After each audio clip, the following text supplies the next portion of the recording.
Welcome to Tiruppur cooking. இன்றைக்கி நம்ம பருப்பு சாத பொடி எப்படி செய்கிறதுன்னு பார்க்கலாம். பருப்பு பொடி செய்ய இப்போ துவரம்பருப்பு ஒரு கப் எடுத்துக்கலாம்.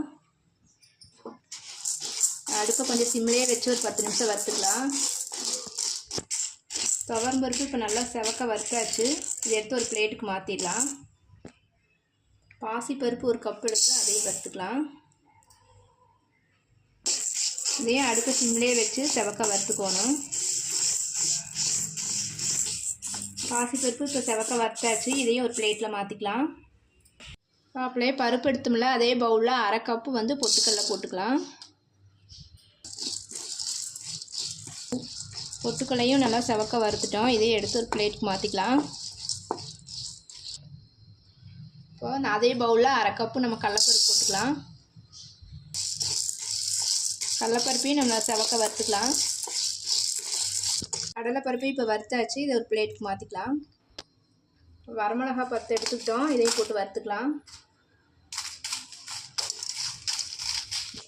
நம்ம எல்லாத்தையுமே எண்ணெய் இல்லாமல் வெறும் கடாயில் தான் வறுக்கணும்.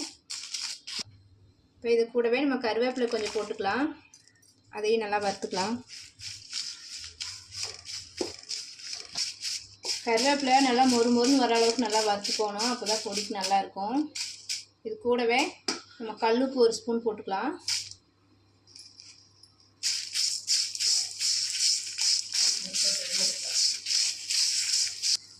இது கூடவே பெருங்காயத்தூள் ஒரு ஸ்பூன் போட்டுக்கலாம். சின்ன டீஸ்பூன் தான், இதில் ஒரு ஸ்பூன் போட்டுக்கிறேன். இது எல்லாமே வறுத்தாச்சு. இதை ஒரு பவுலில் மாற்றிக்கலாம். குருமிளகு 2 ஸ்பூன் போட்டுக்கலாம். இது கூடவே நம்ம சீரகம் 2 ஸ்பூன் போட்டுக்கலாம். அடுப்பை சிம்மில் வச்சு நல்லா வறுத்துக்குங்க. நல்லா வறுத்தாச்சு. இதே ஒரு தட்டில் மாற்றிக்கலாம். இப்போ நம்ம கடைசியாக நல்லெண்ணெய் கொஞ்சம் விட்டுக்கலாம்.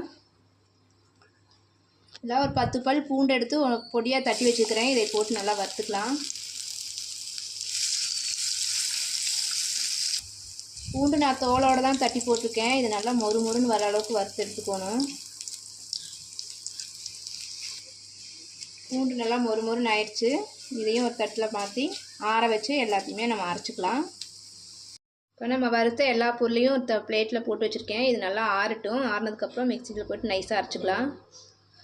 பருப்பு பொடி இப்போ மிக்சியில் போட்டு நல்லா நைஸாக அரைச்சி எடுத்தாச்சு. இது சூடான சாதத்துக்கு நல்லாயிருக்கும். இட்லி தோசை எல்லாத்துக்குமே நல்லாயிருக்கும். இது கூட நம்ம நெய், தேங்காய், நல்லெண்ணெய் எது ஊற்றினாலும் டேஸ்ட்டாக இருக்கும். பருப்பெல்லாம் போட்டு அரைச்சிக்கனால அது நல்லா ப்ரோட்டீன் சத்து அதிகமாக இருக்குது. நம்ம குழம்பு எதுவும் இல்லாத சமயத்தில் இந்த பொடி போட்டு நம்ம சாப்பிட்டுக்கலாம்.